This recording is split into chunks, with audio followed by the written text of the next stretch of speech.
On their way to school, two students, Taichi and Rin, are caught in a magical circle and instantly transported to another world. Thinking they've somehow just ended up in the countryside, they spend the afternoon looking for any signs of civilization, even though their phones have no reception here. This giant demon horse somehow sneaks up on them. They try to run away, but are attacked by the monster. Seeing this, Taichi tells Rin he will distract the beast while she makes her escape. As it charges him, a bald dude appears out of nowhere, slashing its neck. A man hiding in a bush nearby uses his bow to incapacitate the monster. Another member of this trio again comes out of nowhere, explaining that the monster's meat is worth a lot of money. I'm going to grill it up. Using flame magic, she does just that. It only now becomes clear to Taichi that him and Rin have in fact entered another reality. Oh really? I didn't know that. The next morning, they tag along with the adventuring trio to the nearby city of Aspire. They've been inspired to become adventurers themselves and make their way over to the Adventurers Guild. To register into the guild, they must first take a magical aptitude test. This determines if they've got what it takes to join. Rin goes first, and 4 different coloured lights glow up on the crystal. The receptionist is shook, saying how amazing that is, then asks Taichi to go next. When he places his hand on the crystal, it fractures. The receptionist runs off, bringing back the guildmaster, who says at the moment they won't be able to register them into the guild. But his associate, Mueller, will take them to someone who can provide a bit of advice. Mueller leads them to a house in the forest on the outskirts of the city. Mueller knocks on the door and the owner of the house swings the door open, revealing a beautiful and immodest woman, whose name is Lamia. Mueller is actually her apprentice. Lamia gives the pair artifacts that measure both their current magical strength as well as their magical potential. After Lamia activates the artifacts, it is revealed that Taichi's magical potential is 120,000 and his current magical strength is 40,000. Rin, on the other hand, has a magical potential of 37,000 and her current magical strength is 5,000. For reference, people who have a magical potential of 10,000 and a magical strength of 2,000 are eligible to become royal mages or knights, fit to protect the royal family.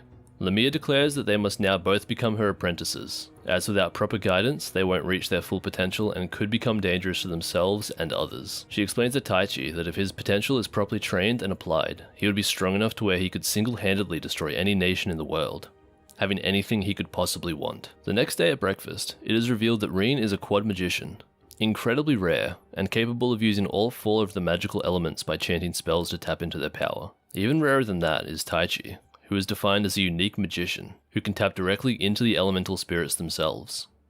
Their training begins. Lamia takes charge of teaching Taichi, and Rin is taught by Mueller. Using knowledge from her science class about the process of combustion, Rin is able to easily visualize and cast her first basic spell. Fire.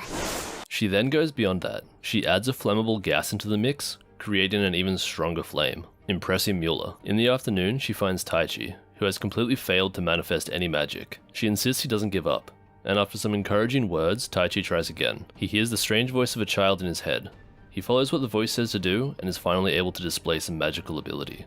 They both do incredibly well with their training, and their abilities are now greatly enhanced. As a final test, they are tasked to take down various creatures, so that they can graduate from their apprenticeship. Taichi has to take down 3 fen wolves, which he does with ease, whereas Rin has to take out a pack of horned hares, which she also does with ease, using all 4 elements in conjunction with each other. They have a feast that night, and are told that their training here has come to an end, that they need to go back to Aspire in the morning to become adventurers like they planned from the start. After working as low-rank adventurers for a few weeks, doing mundane jobs, they are entrusted with a mission to discover what is causing Aspire's rising shortage of food and other various items.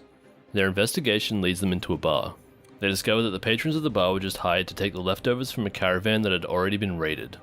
As they leave, they notice that some people are following them. It's a trio of female assassins. They block the path, then begin their attack. After a short fight, Taichi knocks one out, causing the others to quickly flee.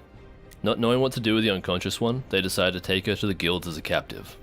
The guildmaster gives her an offer of freedom for information. The next day, in the lobby of the guild, Rin is waiting for them. She congratulates them on their completion of the quest, then offers them to be partners with her on an upcoming quest. A certain type of fruit is constantly being stolen in the northern farmlands, and she has been hired to protect the farmers and patrol the orchards there. They happily accept. Mueller takes them to the countryside to check on the orchards.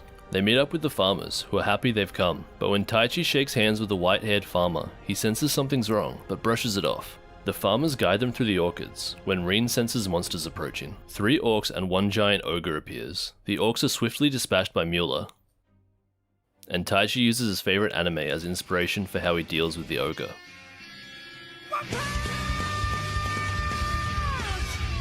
At night, they discuss how the monsters they fought aren't local to this area. Taichi thinks someone must have set up the attack to test them and their powers.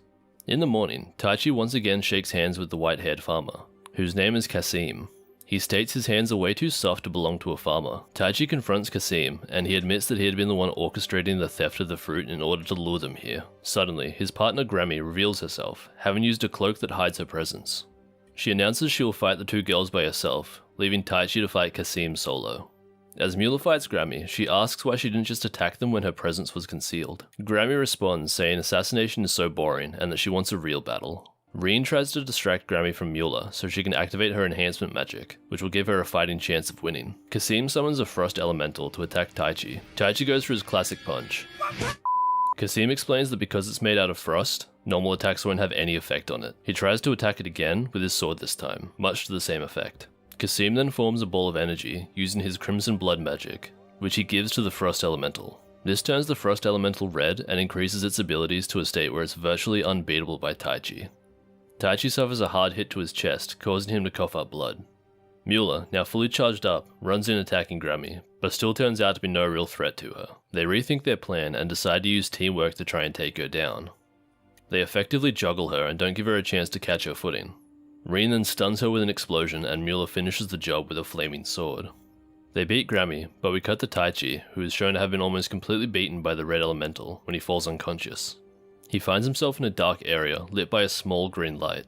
A voice calls out to him. It's the same voice that he heard earlier when he started training. She reveals herself as a wind spirit and that her name is Ariel. She offers him the power to win, but it will come at a great cost. To save Rein and Mueller, he accepts the cost. When Taichi awakens, a tornado of wind is swirling around him. The red elemental lashes out and knocks him away, but this time he's completely unscathed. Kasim demands the elemental blast him with fire. Taichi summons winds to meet the fire's blast, easily overpowering and destroying the red elemental. Seeing just how strong he has become, Kasim and Grammy run away, but as they are running, Taichi summons a wind blast, cutting off Kasim's arm.